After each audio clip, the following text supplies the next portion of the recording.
एक नगर में एक साहूकार रहता था। उसके पास धन धान्य बाल गोपाल की कोई कमी ना थी, लेकिन साहूकारनी कंजूस थी। वह कभी किसी भिखारी को भीख नहीं देती थी। उसकी इस हरकत से सभी परेशान थे। एक बार ऐसा संयोग हुआ कि वह पहुँचे हुए सिद्ध पुरुष उस साहूकारनी के यहाँ भिक्षा मांगने आए। उस समय वह साहूकारनी अपना आंगन लीप रही थी।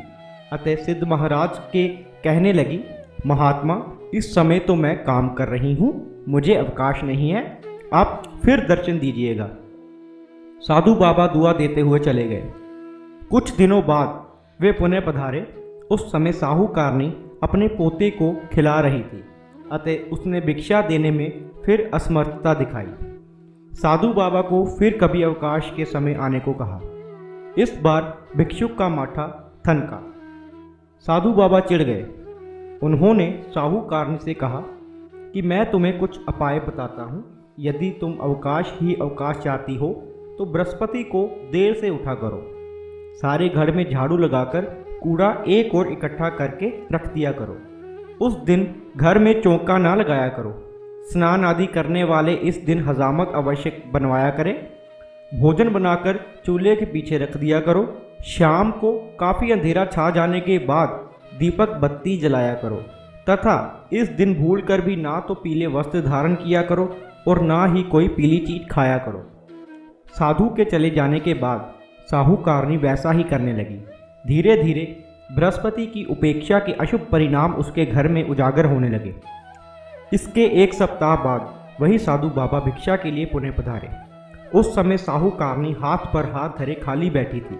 बाबा से भिक्षा मांगी तो वह फूट फूट कर रोती हुई कहने लगी, महात्मा, मैं आपको भिक्षा कहाँ से दूँ? अब तो घर दर्शन के लिए भी अन्न के दाने नहीं हैं। साधु बाबा बोले, माई, तेरी माया समझ में नहीं आती। पहले तो तेरे घर में सब कुछ था, मगर फिर भी तू भिक्षक को भीख नहीं देती थी, क्योंकि उन दिनों घर के काम धंधों से तुझे फुर्सत नहीं थी। और अब तो फुर्सत ही फुर्सत है, फिर भी तू दान देने में आनाकानी करती है।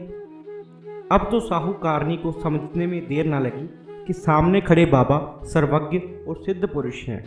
उसने उनके चरण पकड़कर पिछले व्यवहार के लिए क्षमा मांगी और वादा किया कि यदि आपकी कृपा से घर फिर धन धान से भरपूर हो गया तो वह कभी किसी भिक्षुक को खाली हाथ नहीं जाने देगी।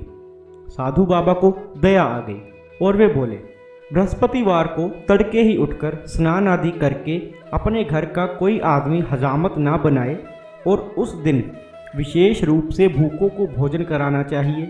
यदि तुम ऐसा करोगी तो जल्द ही तुम्हारे दिन फिर आ जाएंगे और तुम्हारा घर एक बार फिर धन धन से भरपूर हो जाएगा। साहूकारनी ने वैसा ही किया। कुछ दिन में उसके भले दिन फिर लौट आए।